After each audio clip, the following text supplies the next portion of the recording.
Dámy a pánové, milí přátelé, kolegyně a kolegové, přeji vám příjemné pozdní odpoledne a děkuji vám, že jste přišli na i tuto část konference Nesnesitelná lehkost zla. Konference, která je, jak víte, pořádaná k poctě laureáta letošní ceny Václava Havla za lidská práva. Dovolte mi, abych samozřejmě nejprve velmi srdečně přivítal panelisty v této poslední diskusi. Jsem velice rád, že je mezi námi muž, jehož jméno je symbolem, synonymem, ikonou. Ono je to těžké nosit takové jméno, ale je vždycky dobré se s takovým člověkem potkat. Dámy a pánové, je zde historik a šéfredaktor deníku Gazeta Wyborcza, pan Adam Michnik. Vítám vás, dobrý den.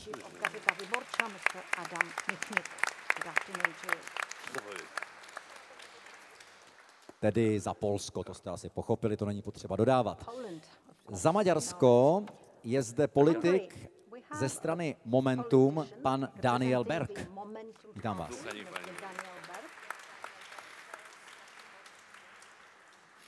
A nás a bratry jsem si nechal na závěr logicky, takže spoluzakladatel iniciativy Zaslušné Slovensko, za Slovensko, pan Juraj Šeliga, vítám vás, dobrý den. A za Česko je zde novinář a šéfredaktor Respektu, pan Erik Tabery. Eriku, vítám i vás, dobrý den.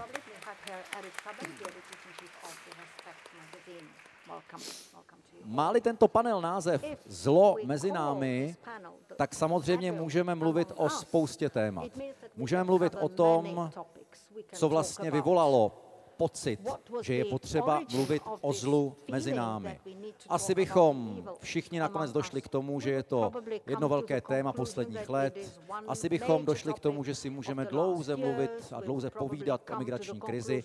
Ale já mám pocit, že tahle krize, dáli se vůbec krizí nazvat v současné chvíli, omlouvám se za to slovo, že jakoby jenom možná odstartovala nebo odšpuntovala v každé z těch 4 zemí Visegrádu nějaké tendence, které podle mého názoru někde pod povrchem jakoby byly a jakoby bublaly. A pak už je jenom otázka, jak moc tohle zlo, byť to slovo je hodně silné, ale já myslím, že se použít dá, jak moc tohle zlo rezonuje mezi občany té země a třeba i mezi politickou reprezentací. A co je v tom meziprostoru? Je to snaha o zakazování nebo znemožňování práce neziskovým organizacím? Je to snaha podmanit si média, podmanit si justici?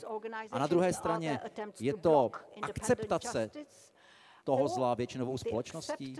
Když dovolíte, zeptám se nejprve každého z řečníků, co on považuje, a samozřejmě to beru tedy z perspektivy té své země, za momentálně největší zlo mezi námi. Začnu samozřejmě u pana Michnika. Jehož polština bude konsekutivně tlumočena. Myśmy byli przyzwyczajeni do tego, że całe zło u nas jest rezultatem obcej opresji. My jsme dříve byli zvyklí na to, že veškeré zlo u nás je výsledkem nějakého cizího útlaku zvenčí. Zawsze winni byli inni. Winni byli Rosjanie, Niemcy, komuniści, Żydzi. Myśmy zawsze byli niewinni. My jsme byli vždy nevinní. Vinní byli ti Rusové, Němci, komunisti, Židé, ale my nikdy. Jest takie złudzenie, że jeżeli ci inni zostawią nas w spokoju, to będziemy dobrym, demokratycznym państwem i społeczeństwem. Takže jsme podlehli takové iluzi, že pokud nás ti druzí nechají na pokoji, budeme dobrou demokratickou společností. Była naiwność, ale ta naiwność dawała siłę. Jak pisał swoje eseje Havel, to on przez cały czas analizował, jak opierać się przed obcą opresją. Samozřejmě to bylo naivní, ale také nám to dávalo sílu. Když psal Havel své eseje, tak neustále analyzoval právě, jak bojovat tomu cizímu útlaku. Dzisiaj face the external pressure. Że w ramach dość demokratycznych procedur w naszych krajach demokracja albo umiera, albo jest ciężko chora. Dnes však čelíme tomu, že v rámci poměrně demokratických procedur demokracie v našich zemích umírá nebo je těžce nemocná. However, democracy in our society is dying or is seriously ill. Pytanie do naszego gościa z Turcji, jak to się dzieje, że tak wielu Turków popiera Erdogana. V předchozím panelu zazněla otázka pro naši hostku z Turecka, jak je možné, že tolik Turků podporuje Erdogana. How possibly so many Turkish citizens can support Erdogan? Zastanawiano się, jak to się dzieje, że tak wielu ludzi popierało Mečiara. Ale my tuhle otázku přece známe. But we know this question. For instance, in Slovakia, we asked the same question in the case of Mečiar. How is it possible that so many people supported him? Zastanawia się, skąd tak wielkie poparcie dla Viktora Orbana czy dla Jarosława Kaczyńskiego w Polsce.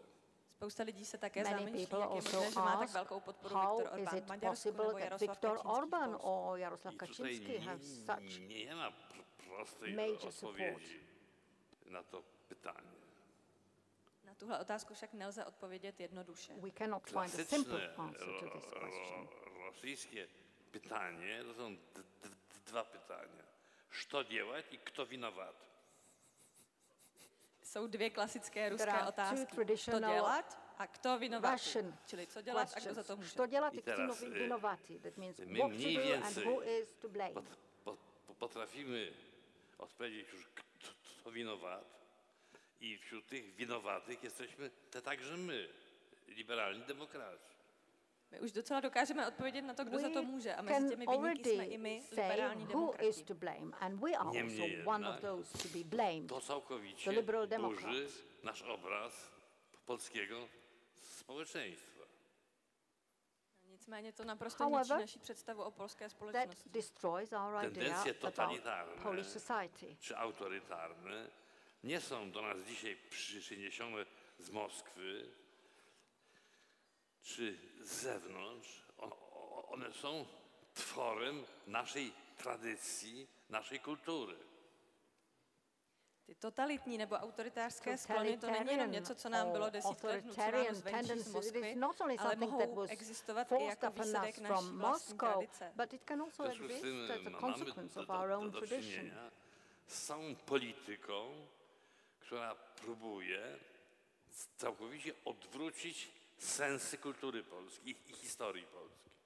A máme teď co dočinění s politikou, která se snaží naprosto obrátit smysl polské kultury a historie. Niedawno mieliśmy rocznicę 68 roku i usłyszeliśmy, że to co się wtedy działo. Kampania antysemicka, antyinteligencka w Polsce. Udział polskich wojsk w interwencji w Czechosłowacji. Że to nie Polacy, to komuniści.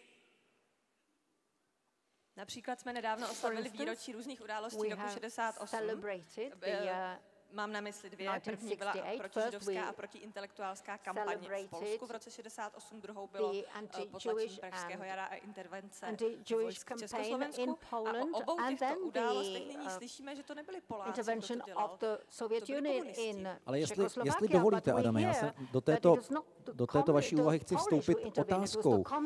Potom mě zajímá, kde třeba v polské společnosti tyhle tendence byly. Byly schované v 70. letech, když vznikal KOR, tedy Sdružení na obranu dělníků, na počátku 80. let, když byla aktivní Solidarita, nebo od 90. let, kdy Polsko se vydalo stejně jako ostatní země Visegrádu na cestu svobody.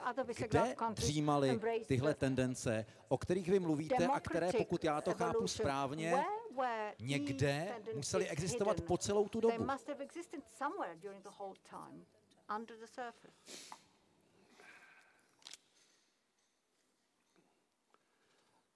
Pan jest Czechem. Vy jste Čech. Więc pan na pewno wie, że w 1948 roku w kraju Czechów komuniści wygrali demokratyczne wybory. Takže určitě víte, že v roce 1948 v zemi Čechů komunisté vyhráli demokratické volby. Že to nie jest data, którą Češi lubią się chválit. Já vás jenom malinko zastavím. Za prvé jsem ze čtvrtiny Polák a za druhé to bylo v roce 46, ale to není podstatné. Chápu, jak jste to myslel. Dobře. No jak pan jest w 1/4 Polakiem, to przynajmniej w 1/4 pan powinien się wstydzić za te idiotyzmy, które w Polsce dzisiaj wygadują i wyrabiają. No. V tom případě byste se měl alespoň z 1/4 taky pořádně stydět za ty idiotské věci, které se teď v Polsku dějí. My Polacy bardzo lubimy szukać gdzie indziej winowajców. Bardzo to lubimy. I bardzo nie lubimy, jak ktoś nam zarzuca, żebyśmy kiedykolwiek komukolwiek zrobili cokolwiek złego. My Poláci moc rádi hledáme viníky jinde a za to hrozně nemáme rádi, když nás někdo upozorňuje na to, že jsme taky někdy něco udělali zlého někomu. My nie lubimy na przykład przypominać, że w 1938 roku, jak Hitler wchodził do Pragi, myśmy weszli do Zaolzia. Nie lubimy. Třeba to, že v roce 1938, když Hitler vstoupil do Prahy, my jsme si ukousli kousek Těšínska, to nemáme rádi, když se o tom mluví. Też nie lubimy przypominać, że to w końcu w tych polskich mundurach do Hradca Králové weszli Polacy, a nie Eskimosi. Stejně tak neradi myslíme na to, že v roce 1968 v uniformách do Hradce Králové mašírovali Poláci. Ale jak ja to w Polsce mówię, to mówią, to jest zdrajca i bolszewik. No. Ale když tohle říkám v Polsku, tak říkají, že jsem zrádce a bolševik. Polska jest dzisiaj bardzo spolaryzowana.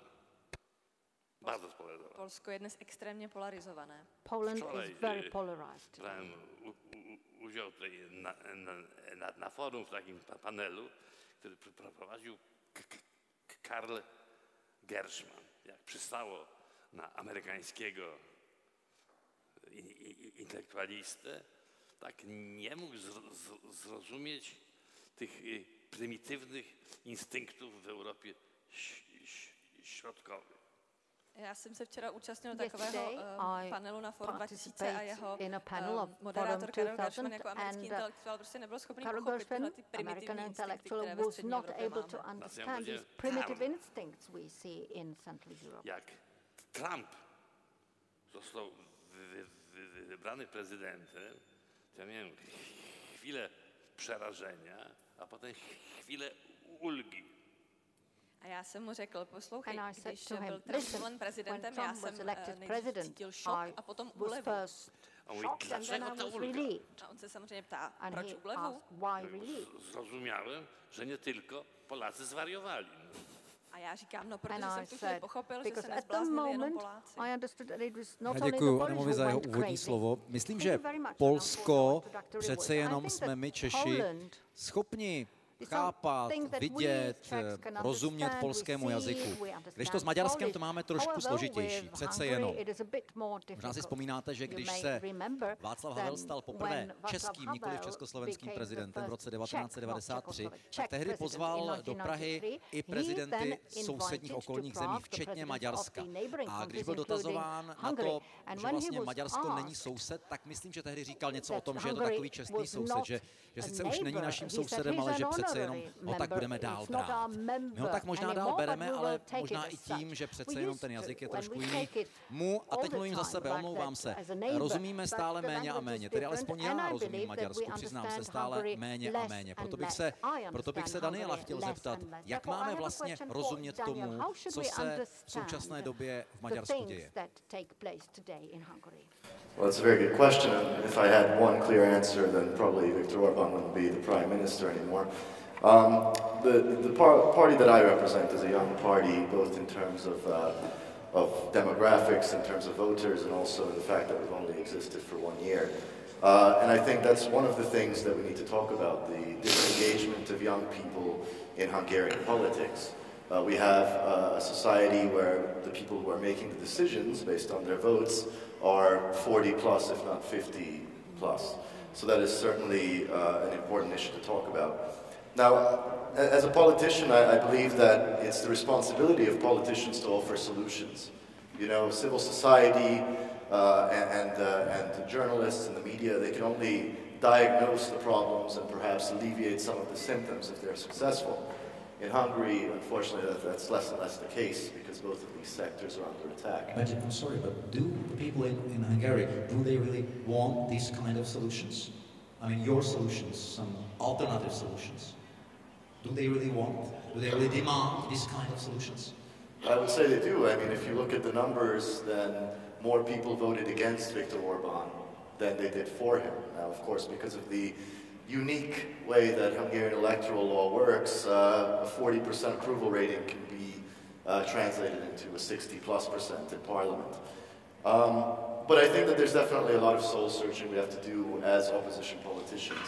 And there are three areas that I'd like to highlight that we need to work in. Number one is the question of values. You know, as politicians, the problem with us is that we go into politics because there are values we believe in. But we are trained to, one, think about political interests, and two, to think about compromise. These are the elements of politics, right? Now there is a debate in Hungary about Viktor Orbán's migration policies. And the debate isn't whether how to counter these narratives, but whether how far it is okay to agree with them on the opposition side.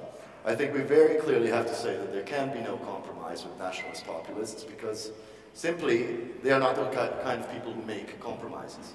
It's a narrative of us versus them, and in that kind of scene, you can't make a compromise. So we really have to clearly say, yes, we can talk about national security and whatever, but we cannot demonize these people, these refugees, just for the sake of our own political interest. So yes, standing strongly for our values, that's number one. But that in itself, I think, is not enough. The second level that I'd like to talk about is passion, emotion. You know, populists thrive on emotion, usually negative emotions like fear and hatred. We have to offer an alternative based in values, but in a language of passion and emotions. And I'd like to offer here a quote from Milan Kundera, because the title of the conference is from the book. He wrote that loves are like empires. When the idea they are founded on crumbles, they too fade away. So I think our responsibility is to make people fall in love again. Not necessarily with political parties or with politicians like myself, but please don't tell my bosses I said this, but more with the ideas. The idea of Europe, the idea of liberal democracy, the idea of solidarity, the idea of humanism. We have to make them fall in love again. And to do that, we need new heroes, new leaders. And I'm particularly honored to be sitting here with Adam, who was a hero of the '89 generation, my mother's generation. But we need to find new Adams, we need to find new Havels, we need to find this new generation who can speak the language of young people in a passionate way. And just to wrap up, the last thing that we need to talk about is unity. There are 8 opposition parties in Hungary, which is a country of 9 million people. That seems to me a little excessive. So yes, I'm not saying that we should make one big, like, Frankenstein coalition to fight Orbán, but we need to find a minimum of what we agree on. We need to say that we say no to corruption, we say no to populism, we say no to hatred, and we say yes to Europe. And go from there, I believe. Thank you very much.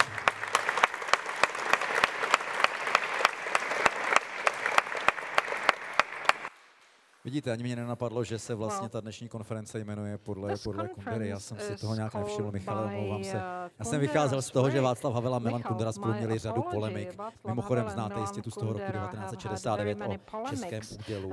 A to skutečně neříkám, protože jsem na této půdě, ale myslím si, že vím, kdo měl v té polemice 99,9% pravdu a kdo ji neměl.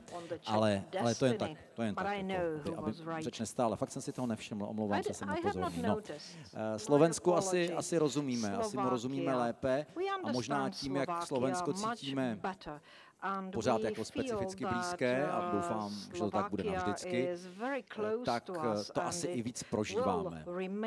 Přiznám se vám, že když jsme s mojí partnerkou byli letos na začátku roku, jsme se rozhodli, že půjdeme ke slovenské ambasádě dát svíčku, tak nás překvapilo, kolik těch svíček tam bylo.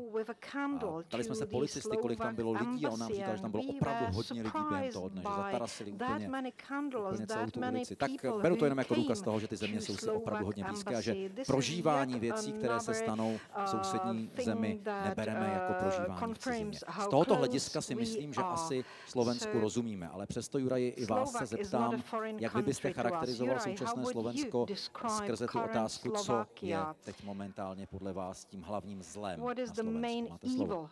Slovakia now. Thank you very much. Já si myslím, že mám trochu těžkou I think úlohu, that lebo this is a difficult povedala, task. As a lady told me, so young, aren't you fighting? And now I should describe Slovakia. It's good that we are in Prague, in Slovakia. This would not be received very well. Keď sa človek pozerá, vlastne aj to je také symbolické na tých 100 rokov československých vzťahov, tak na Slovensku stále prevládal miestami latentný a miestami veľmi taký živý nacionalizmus. Sometimes latent and sometimes live nationalism. Slovaks felt that their Czech brothers, Czech Republic not exactly hurts them, but does not give them enough of events. Everything's happening in Prague. They were jealous of Prague, and they blamed Prague not to subsidize the development in Slovakia sufficiently. Some say that Havel has dismantled. Promiňte, já se omlouvám, tuhle pohádku jsme slyšeli tolikrát, že je fajn ji znova slyšet. So many times. It's good to hear it once more time. And the same is happening now. We cannot blame the Czechs, we cannot blame anybody, but we keep hearing that že jeden taký zaujímavý fakt je, že keď sa robili potom neskôr prieskumy o tom, že či sme za to, ako Slováci sa rozdielili Československo, tak vyšlo, že nie sme. Akurát všetci dobre viete, že Mečiar to potiaľ, že to chcel rozdieliť, že on proste rozduchal ten nacionalizmus. A to, aby som to zrýchlil, sa podarilo aj Ficovi. A to je to, čo hovoril pán Berg ohľadne migračnej krízy a vôbec populizmu.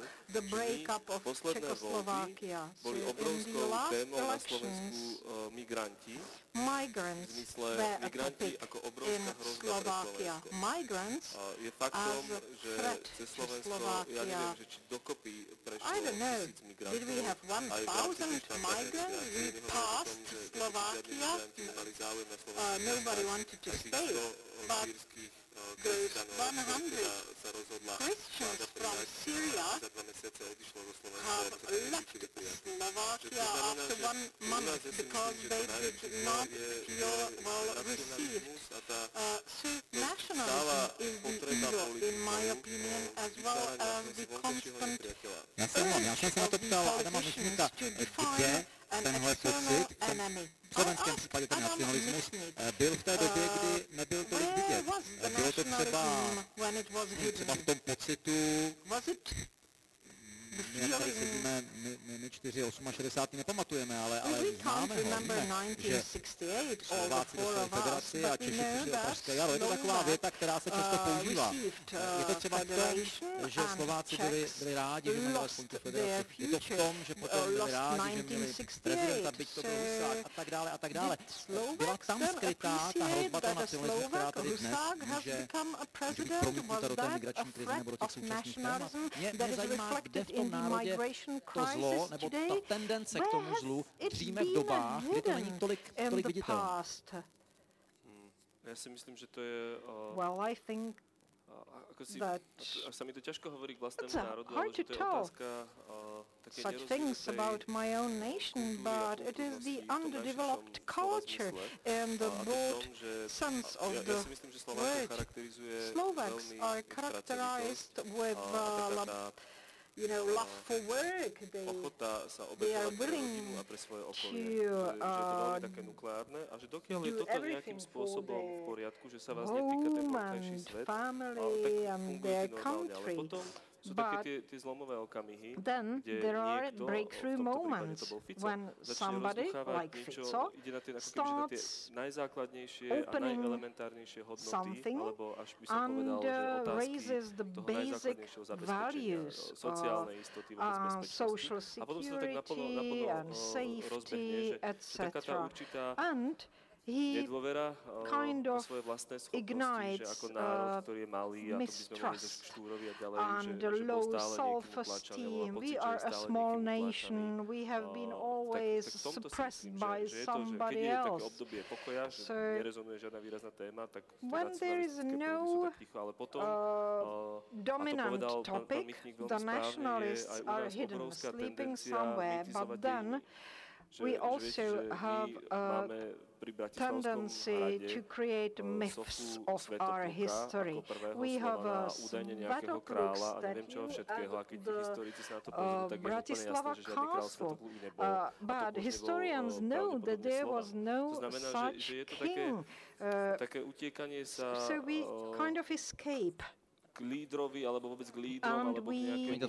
To, co jste teď řekli, je ještě v súladu s nějakou slovenskou současnou doktrínou. Abyste z toho neměl nějaký problém potom, jo? Protože jste to řekl tak jako spochybnil jste něco, u čeho si můžu myslet, že vám někdo pak omlátí o hlavu. To je Ficová doktrína konec koncov, ale že ja si myslím, že to je týmto spôsobené, že to je ako keby taká, že žijem si ten svoj život a nezaujímam sa tak kultúrne v tom širokom slova zmysle, ak si pozrieme aj na tú regionálnosť vočom alebo rurálnosť Slovenska. No a potom remain within our region, and then in a breakthrough moment when populists take over, they may raise a topic of threat and lack of stability. So cultural development and nationalist primitivism. And let me use one example. We are celebrating 100 years of Czechoslovakia and the fundament of democratic state order. And Slovak government did not establish 28th of October as a national holiday. They said that 30th of October, the date of Martin Declaration, Hlinka regime will be a new national holiday. And the next topic is migrants. And one topical example, a journalist is killed and his fiancée, and we have articles in the media prepojené na taliansku mafiu, ľudí, ktorí zneužívali dotácie a government has been connected with Italian mafia. Initiative of young people, Zaslušné Slovensko, is formed, and well, Soros, tam to vypne. No, vidíte to. A že to všetko, čo sme robili aj my, tie všetky marcové protesty sú riadené zo zahraničia. Že to je toto šírenie strachu a šírenie až nenávisti, ktorá tam je. No, když jste zmínil vašeho prezidenta, tak dlužno říci, že on to byl do 28. října, nevím, jestli to bylo loni nebo předloni, šel, myslím, že se tomu říká Kocůr, vidíte, tam ta socha v Bratislavě, tak tam šel a řekl, že to dobré ze slovenské státnosti pochází i ze státnosti Československé. Myslím, že je fajn, když to na Slovensku tohle občas někdo připomene. Děkuji vám tedy i za to vaše expoze. No, Eriku, nevím, jestli jste poslouchal pozorně Adama Michnika, předpokládám, že ano. On tam mluvil, jestli si to já pamatuju dobře, o Mečiarovi, mluvil o Orbánovi, o Jaroslavu Kačinském. Možná proto, že má pocit, že je v Česku a musí být korektní a diplomatický, tak vlastně nemluvil o tom, a Češi si zvolili, a Češi si volí toho a toho. Je tohle ten náš problém, toho, koho si volíme? Yes, indeed, it is our problem. I think it's interesting to note the difference between Hungary, Poland and the Czech Republic, because we do not have this, in inverted commas, cultural war. That is probably the reason why the Czech Republic is not that much covered by Western media that wants to understand what is happening here. They understand what is happening in Poland or in Hungary, but Czech politics and the history of Czech politics, we have not really a major role played by religion. dneska už to So neplatí a myslím si, že to je právě spojeno s tím, že it's not that much valid today, but it is probably due to the fact that we have a prime minister who is Slovak, and the relation to history is different, and he doesn't feel the need to mention the historical dimension. So we do not have history, we do not have religion, we have topics such as materialism and success, and that is why we have a billionaire who is prime minister, because this is our religion. We want to see leaders who can generate profit, and this is probably something that started already in the 90s, because in the 90s we have heard many voices who said that Havel's voices and ideas are not relevant because business and profit is more important, and finally they managed. Ano, chtěl jsem říct, kde jsou dneska. That is why I wanted to ask, where are these ideals? I think that what happened already in the 90s opened the way for Andrej Babiš. So our situation is a bit different, but what is similar is that in all the countries we hear the name Soros, that is behind everything, because it is the name that you can always use whenever there is anything, so it is the ideal name Má navíc pro for populisty ještě výborný jaksi etnický podtext, takže to si myslím, že se bezvadně hodí. To je skvělé. Yes, it's a wonderful combination for populists, indeed. And so this is what we share among all our countries, and the topic that is behind is the search for the level of openness towards Europe, towards the world, towards us. This is openness is under enormous pressure in all our countries. Co tedy, jenom stručně, co tedy je pro Česko tím největším problémem v těch tématech, o kterých tady dneska mluvíme?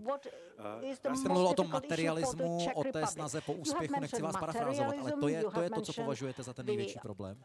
Success that is important, is it the major problem? I think that this is the manifestation of our problem. There is the absence of values. We will celebrate the 100th year anniversary of the independent state, and we have no discussion going on of what happened 100 years ago, on what values it was, but no politician, no leader can identify with the state that was established then, because Masaryk's ideas about Europe and humanism are forgotten. And materialism is something that only covers it. We use materialism because it helps us say that we do not need to care for the others. Even our president says that we should be members of the EU because it brings us money. So everything is recalculated in money. If it doesn't make money, it should not exist. Thank you. Všichni čtyři řečníci, pánové, panelists, all the four gentlemen, naznačili možná nějaké směry řešení, ale já, jestli dovolíte, možná i vzhledem ke své profesi, bych si dovolil je nasměrovat k tématu média, protože vždycky jsem měl pocit, že když se novináři příliš povyšují a mají pocit takový ten mesianistický, že jsou ti nejdůležitější, vždycky mě to strašně štvalo. Ale čím dál tím víc mám pocit, že opravdu je dobré si říkat, a média by mělo být svobodná, a opakovat si takové ty mantry, které před pár lety zněly jako naprosto balastní, banální věty. Zeptám se tedy Adama Michnika, který samozřejmě z nás všech má z médií největší zkušenosti. Jaká je vlastně reálná kondice současných polských médií? Před pár lety jsme byli svědky poměrně dost dramatického pokusu o jejich pravděpodobné převedení pod státní křídla či vládní křídla. Jak byste charakterizoval současný stav té polské mediální scény ve vztahu k tomu, jak společnost třeba vnímá některé otázky, o kterých už jsme tady dnes mluvili, a jak vnímáte vy roli médií v Polsku? Klasikiem gatunku politycznego, który mówi, jak trzeba się obchodzić z mediami, jest Władimir Władimirowicz Putin. Já myslím, že klasikem žánru toho, jak nakládat s médií, je Vladimir Vladimirovich Putin is the best author in this genre. How to get media under control is the name of the genre. Co próbują zrobić w Polsce, to jest putinizacja sceny medialnej. To znaczy, media są z pozoru niezależne, a to jest taka paciąkinowska wioska. To, co se stalo s médií v Maďarsku a What happened to media in Hungary and the current development in Poland is Putinization of media. It is a Potemkin's village. Seemingly, the media are free. Putin być może jako pierwszy zrozumiał, że jakieś kwantum swobody mediom można zostawić, bo one już nie są takie ważne. Putin asi jako první pochopil, že je možné médiím nechat určitou porci svobody, ale leave a portion of freedom to media, but then it's no longer important. Społeczne media w internecie to jest ważniejsze niż wszystkie gazety, radia i programy telewizyjne. Protože když se objevil internet a všechna ta společenská média, tak význam media, tisku a televize nesmírně poklesl. The TV and all the printed media lost their importance. V čem účastničou média. A to je okamžik, kdy dochází k and this is a moment when a public language becomes barbarian, and the media do participate on this development.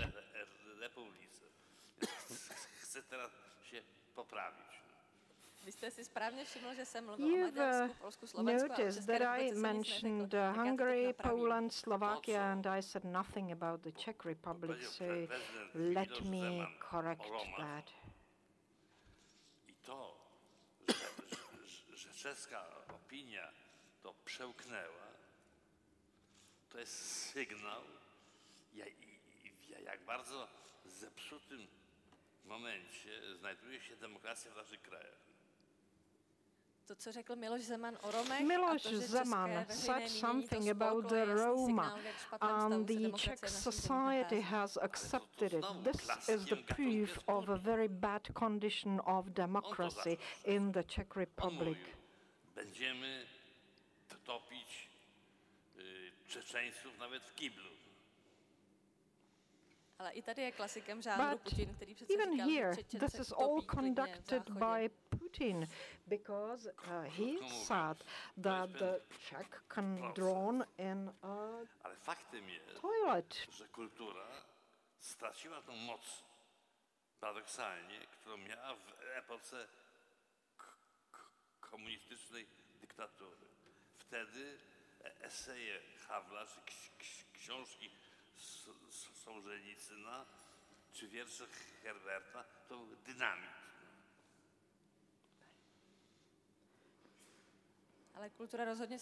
Culture has lost its dominant position from the socialist times when Havel and others added dynamics to the development.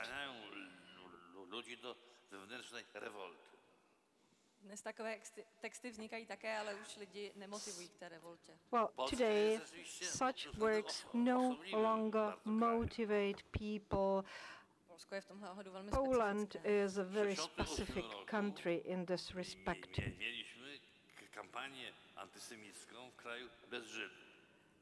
Dzisiaj mieliśmy, już to się uspokoiło, kampanię antyislamską, islamofobię w kraju, gdzie nie ma ani jednego muzułmanina i nie było. No. Do Budapesztu przynajmniej przyjechali i wyjechali. Do Polski już nawet nie chciało jechać.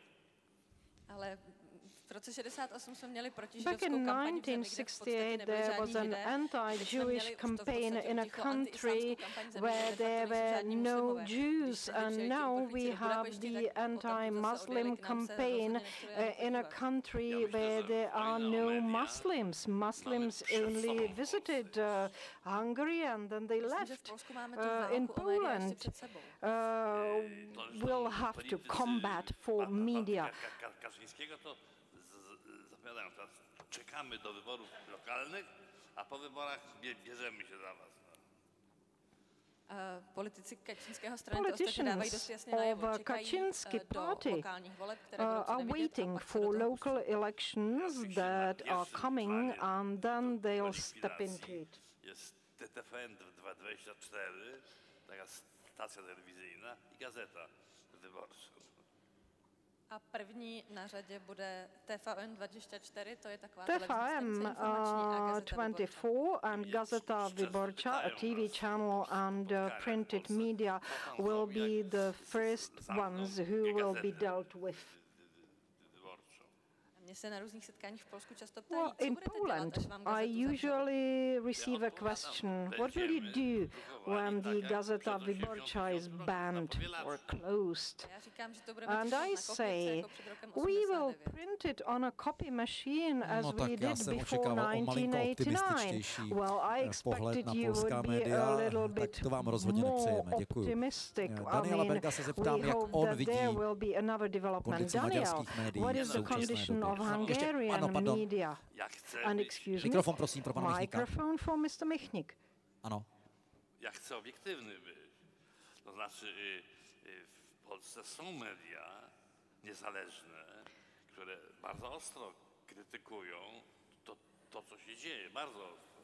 To jest polityka, to jest Tygodnik Powszechny, to jest Newsweek, to jest do pewnego stopnia Rzeczpospolita. Ale są też media, nazwijmy to proreżimowe, które w gruncie rzeczy przypominają retorykę albo bolszewicką, albo nazistowską. Děkuju. I want to be unbiased. There are independent media in Poland who sharply criticize the current government, be it the Tydeník Powszechny, Newsweek, or even Rzeczpospolita to an extent, as well as media whose pro-regime rhetorics reminds of the rhetorics of the communists or even the Nazis. Czy będzie lepiej? To ja odpowiadam, lepiej już było.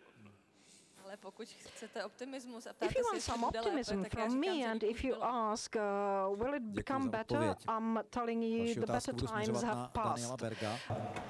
My question is, how would you describe the current role of Hungarian media? How would you describe their form, their power, and their willingness to disclose some topics which we are discussing today?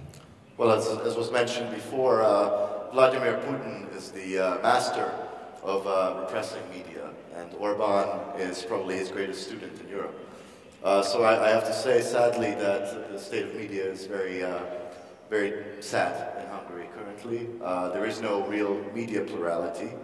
To give you some figures, they say that about 60% of the media is either controlled directly by the government or government-close oligarchs. But if you break that down, that doesn't sound so bad at first. But if you break it down, it goes like this. 90% of broadcast media is controlled by the government or government-close oligarchs. 95% of print media, or 92, somewhere around there. So there's a huge weight of government propaganda that kind of drowns out. So I understand, but what about journalists themselves? Well, there's quite a few examples of harassment, particularly foreign journalists who are not allowed to do their job. There's an example of a British journalist who was, I believe, working for The Guardian, who went to the parliamentary press briefing, and he asked a question, and they said, well, you can't really... I mean the real question. Yes, like a real question, yes, indeed. And they said, well, you can't really ask questions like that here. That's not the way things are done. And to go back to Putin, it's not just an inspiration. There was an article today in one of the net portals that Russia Times has been shooting its videos in the Hungarian state media's studio. So there's a close collaboration as well. What does give me hope is that there are a number of civil society actors, independent journalists, NGOs who are looking into corruption, for example, and political parties like my party have also gone to use kind of more classic methods. So we print a samizdat both in the capital and in the rural regions, and we try to hand out as many leaflet campaigns as we can, which sounds kind of strange in the 21st century, but that's really one of the only ways left to get information to the people. Thank you. Juraj, vás se také logicky zeptám na současnou formu slovenských médií. Máme tendenci je sledovat, víme o nich, víme, že na Slovensku naopak jsou hodně sledovaná česká média. Přiznám se vám, že mě to vždycky překvapí, potěší, zaskočí a je to říct, no, je to až závazek, když někdo třeba z kolegů ze slovenské televize pošle nějaký vzkaz, jakože třeba rád sleduje českou veřejnoprávní televizi, tak to vždycky říkám, to je fajn, to vám děkujeme, to nás těší, že jsme pro vás, když to řeknu nadneseně, možná trošku jako jakýsi vzor. A oni říkají, ano, jste, tak to člověka samozřejmě potěší, ale prosím vás o váš vhled do současné slovenské mediální scény a do její role v případné změně toho pesimistického, o čem si tady teď povídáme. Súhlasím s vami, že ten pohľad nie je len vašich kolegov v slovenskej televízii alebo vôbec vašich mediálnych kolegov v vzťahu k českej televízii. A myslím, že na Slovensku česká televízia požíva stále veľký rešpekt. The Czech TV is still hugely respected in Slovakia, and we always compare it to RTVS, and RTVS is always worse off when it comes to the quality of political debates, for instance, and so on. But the question is, I'm again going back to Mečiar and about what happened. We had STV before, now RTV, and it was always a target for the Slovak politicians who wanted to take control over it, to assume control of the television. And the proof is arrival of Mr. Reznik, who dismissed many journalists from the news Mimochodem, promiňte, víte, co je zajímavé, že v době komunistického režimu se tradovalo, že ta bratislavská část československé televize byla trošku svobodnější. Bratislava part of Czechoslovakia was a bit more free than the Czech part. Yes, and now it's the other way around. But you know, si myslím, že sú na tom lepšie ako média v Polsku, v Česku a is doing a bit better than media in Poland or in Hungary. Jeden dôvod je podľa mňa ten, že u nás sa nepodarilo žiadnej finančnej skupine nakúpiť taký veľký médiá, ako sa u vás podarilo pánovi Babišovi. I would say that Slovak media is in certain way better off than Hungary or Poland because no one was able to take financial control. Take the example of Babiš. In Slovakia, we still have a balance. We have no group that would have a major part of the media market in Slovakia. I'm sorry for my mic, it's not working properly. And the second point, and it is the tragedy, the death or the murder of Jan Kuciak and Martina Kušnierova. Vlastne novinári hovoria, že medzi nimi vládne ten konkurenčný boj o tom, že kto prinesie prvú informáciu. Journalists always fight for the first information. Teraz počúvam, že stále tam vládne veľmi silná miera solidarity. From the journalists today is that there is still solidarity. Sa podarí oslabiť investigatívu a to, aby sa novinári hrabali v tých kauzách a teda na povrch. To spôsobilo úplne opačný efekt, že dnes tie redakcie stále spolupracujú, je vytvorený ten investigatívny tím, kde má každá redakcia nejakého zástupcu a veľmi tvrdo potom idú, čo je perfektná vec. Promiňte, to je takový trošku paradox, možná děsivý na první pohled, ale paradox té tragické události, že to spíš tu slovenskou mediální scénu, a sort of unity at the media scene in Slovakia. You mentioned solidarity.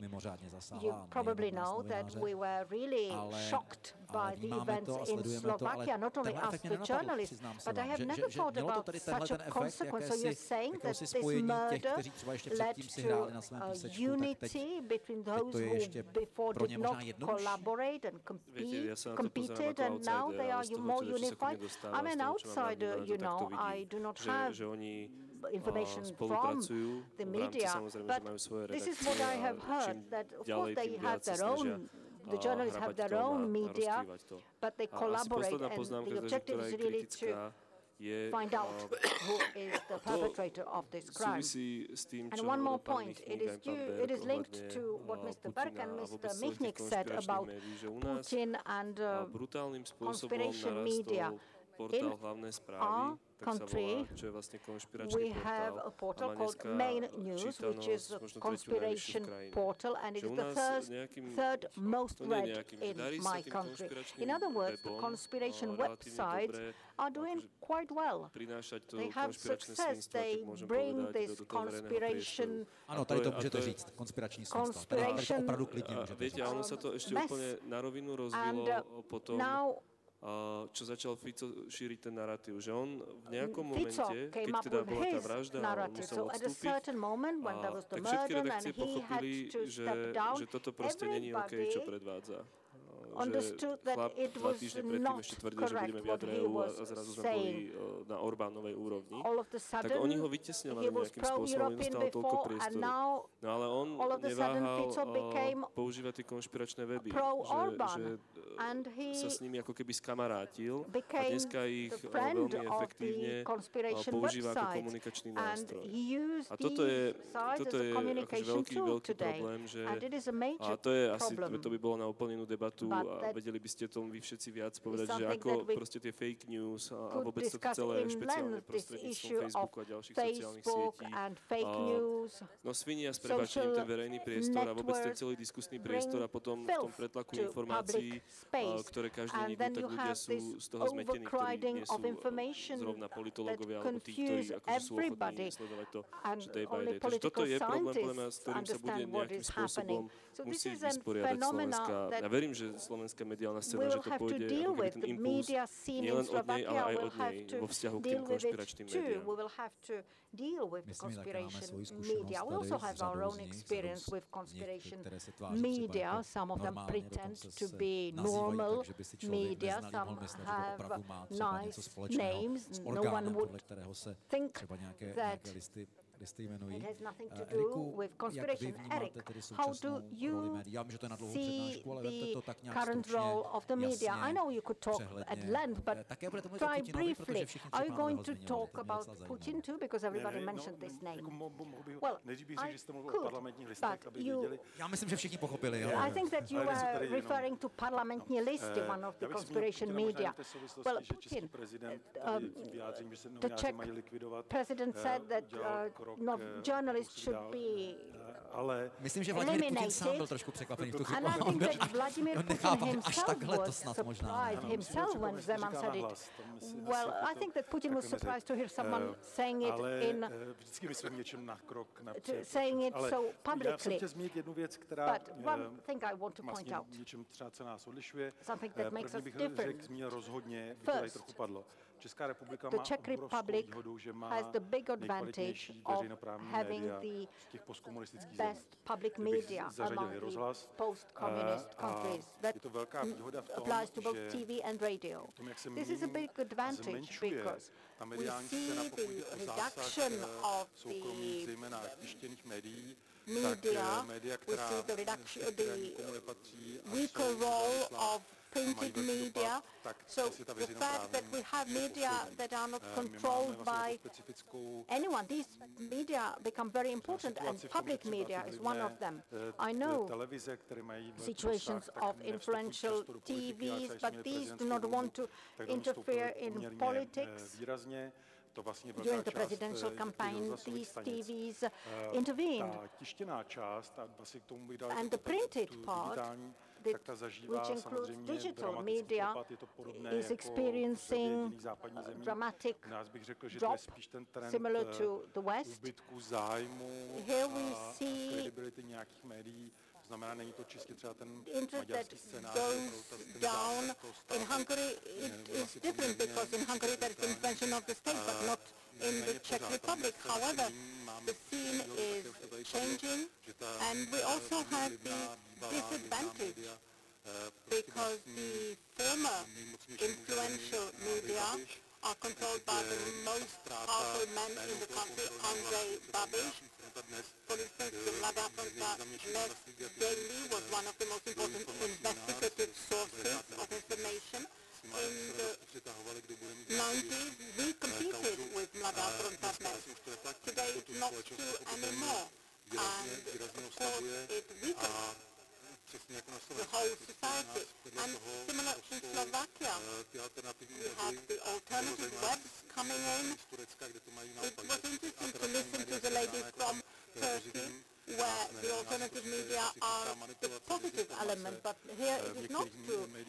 The alternative media manipulate information. With some we see the direct intervention of Russia, the rhetoric such as do not believe anything. But what is important is the demand, and if there is demand, we may say we do not understand. I do not understand how comes that this media finds the audience but they have. Well, there is a part of the public that are scared. Some are scared for different reasons, but we should take these fears seriously. We should try to understand and analyze and try to react to what the people are afraid of. But at the moment, the society becomes fearful.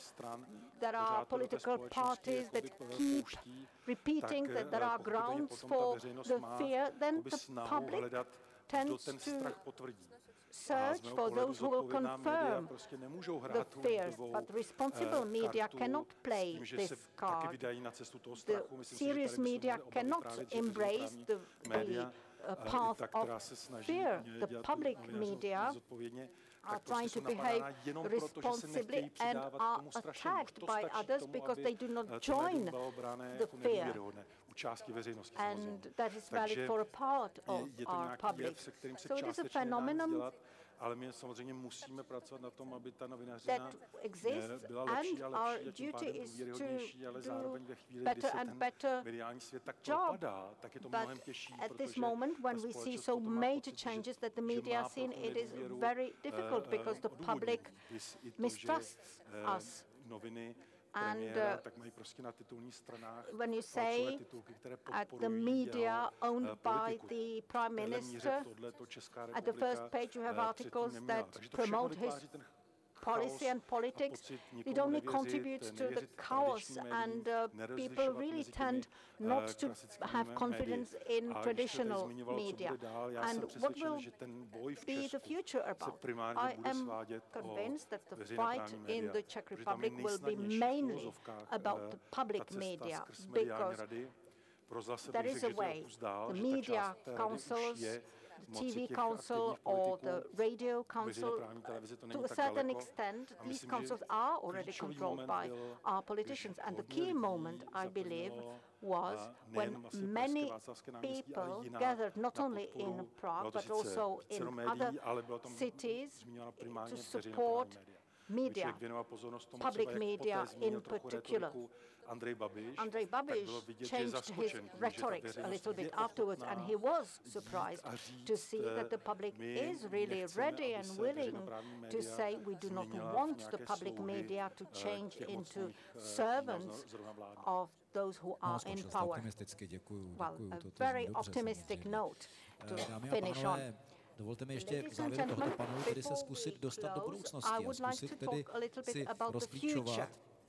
Popsali jsme si tady situace v těch našich 4 zemích, popsali jsme si mediální scénu v těchto zemích. Neznělo to všechno úplně optimisticky, ale dobře, kde je tedy cesta ven, kde je tedy klíč k tomu, abychom o zlu mezi námi za If we nějakých speak pár let na about the nějaké evil podobné akci among us, if we gather mluvili here o again a couple of years něco ago, více odtažitě, o něco méně what insiderovsky ve vztahu k těmto 4 zemím. allow Zeptám us se to pana be Michnika, kde more on vidí tu optimistic in cestu the ven. future. So, Adam Michnik, what is the way out? No teraz zaskoczę pana, bo jestem optymistą.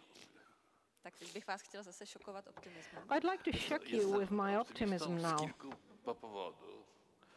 Jeden jest osobisty, moja biografia nie daje prawo do pesymizmu.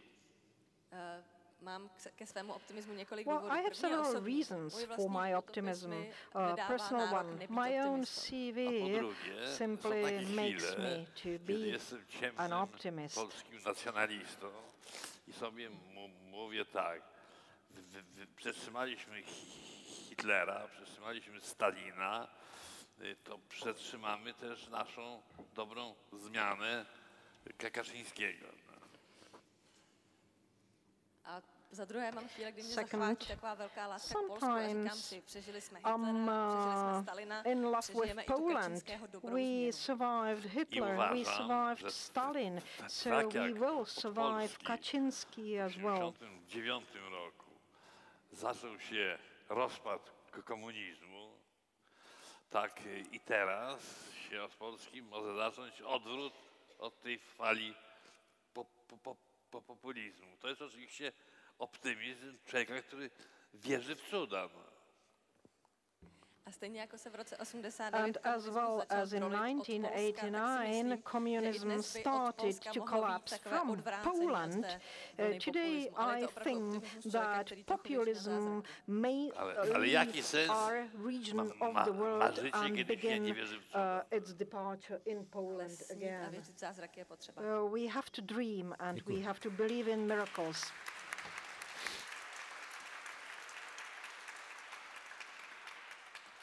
Otázka na Daniela Berga. Where are your roots or sources of some potential hope for future? Well, I think one thing that I mentioned in the beginning is the activization of youth, the mobilization of movements of young people. And that's how it happened in '89 as well.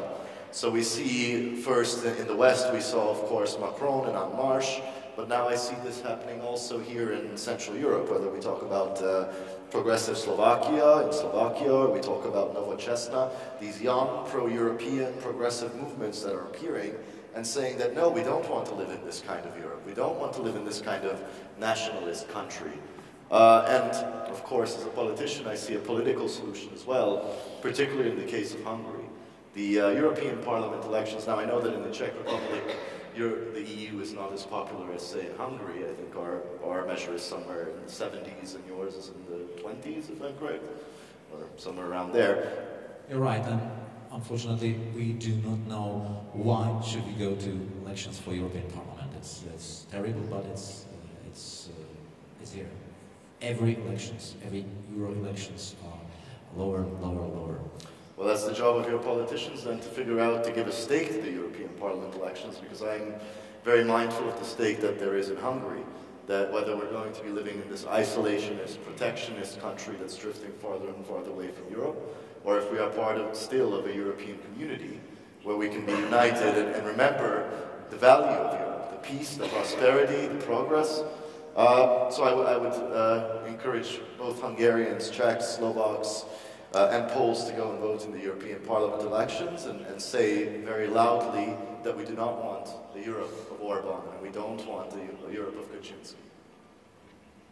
Thank you very much.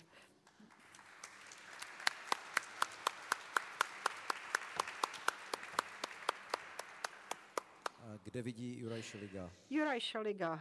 Východisko ze situace, o které si tady dneska Can you see some povídáme? way out of the situation we're talking about today? Ja si myslím, že I think that to východisko, alebo to the way čo out budem hovoriť aj za Slušné Slovensko ako iniciatíva, ale to, že kde sa nám zdá cesta, tak v prvom rade, a to by bolo In the úplne opinion of our initiative, and it would be a long topic, is a political leadership, as Mr. Berg said.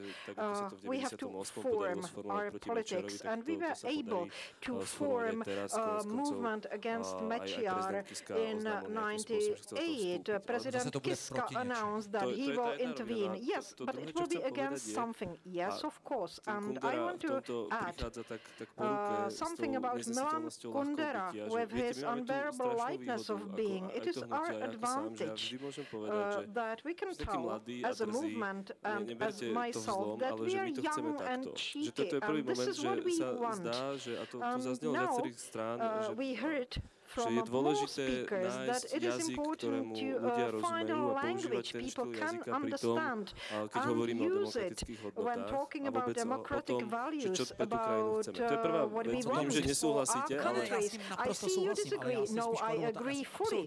I agree. And couldn't agree more. But is it feasible? That's my question. Let me give you an example.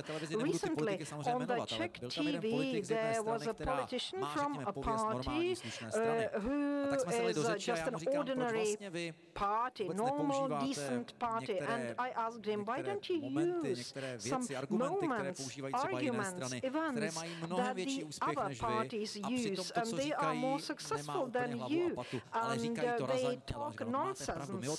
Yes, was his answer.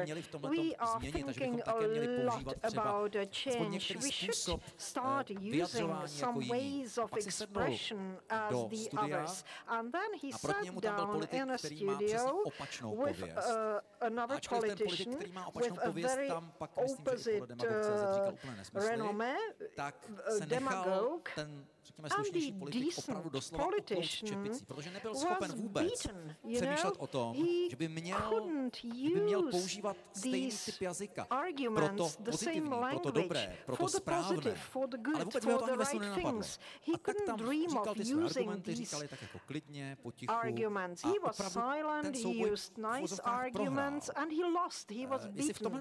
So isn't this a problem? People are not willing to use a particular way of politics, thinking, language. Yes, I understand what you're saying, but my position is different. In last summer, we have traveled whole Slovakia, and we have visited 50 towns all over Slovakia. You know what's the philosophy of community life and community philosophy. There are people who understand those communities. They use their language. They are able to articulate the values so that everyone can understand them. Every worker, let's say. And what is pessimistic about it, it's still unclear that even if you have a clear political alternative, this way of cultivation is necessary. And in my opinion, young people, and majority of the activists are young, younger than 40 years of age. We need their lightness, we need their cheekiness, because a dookola sa rozprávať a vysvetľovať, prečo je dôležité bojovať za slušnejšiu a spravodlivejšiu krajinu. A čo je ďalšia úžasná vec, a ja neviem, ako to funguje v Prahe a v tých protestných hnutiach tu, že nám sa, a to bolo veľmi láskavé aj od nich, to poviem takto verejne, že to disidentské hnutie, ktoré bolo v Bratislave počas 89. a vôbec pred 89. prišlo úplne takým normálnym ľudským spôsobom, nie vtieravo, ale zároveň s ponukou na pomoc tomu celému hnutiu za slušné Slovensko. Čo je tiež, prečo mi to dáva veľkú nádej, že ako keby začala veľmi živo prebiehať tá medzigeneračná výmena skúseností, že rady z tých ľudí, ktorí to majú zažité, sú ako keby na dosah a tí mladí ľudia ich aj po svojom, aj svojím spôsobom aplikujú do toho reálne. Že ja si myslím, že v tomto to bude a toto je šanca, že ktorá môže završiť alebo byť vyvršená v tých najbližších veľkých parlamentných voľbách, v tom politickom. Že jednoducho mladí obídu tú krajinu a budú dookola obchádzať. Tak konec koncov, ako to urobili v 98, keď to bolo takisto obrovské hnutie, ktoré sa postavilo na odpor Mečiarovi. Ale jak opakuje, bylo to na odpor proti něčemu. Yes, but it was against ale zase tiež treba vychádzať aj z tej situácii, ktorá je, že my nie sme na zelenej lúke, že sa ideme postaviť a povedať, že dobre, tak toto všetko tu není tu Fico, není tu nacionalizmus, není tu konšpirácie, ale poďme si mluvať na Ukrajinu. A to je ťažké, že na jednej strane byť proti niečomu, ale zároveň ukazovať, že nie sme len hnutie odporu, ale máme aj nejakú víziu. A to je úplne jasné. Európska únia, NATO, vôbec všetky tie demokratické hodnoty, ako je sloboda tlače, ľudské values, freedom of expression, human rights. Yes, it is a challenge. On vidí východisko ze situace, o které jsme tady dneska mluvili. What is the way out? Já bych nejdřív začal trochu I would osobněji, start že vlastně asi on a personal level. Něco špatném je něco dobré. There is always something good in everything which is wrong. I paradoxically feel I'm the most free ever because there are many people who are afraid of speaking up. And it helps me understand the value of being able to say what you want, what you feel like saying. And this is an experience that more people share. In other words, these people who share this feeling are more interested and are ready to get involved. And link up with you. Personal contact is irreplaceable. It is something that will help us revive society. We very often organize discussions on media. We travel a lot in the Czech Republic. Já jsem asi až při těch cestách pochopil, jak je třeba pro veřejnost důležité vidět živého novináře. I understood how important it is for the public to see a journalist, a real journalist, someone who doesn't come from the world of the anonymous internet, someone whom you can talk to and even quarrel with him, have an argument. So this is the way we can establish contact and relations between the public and us.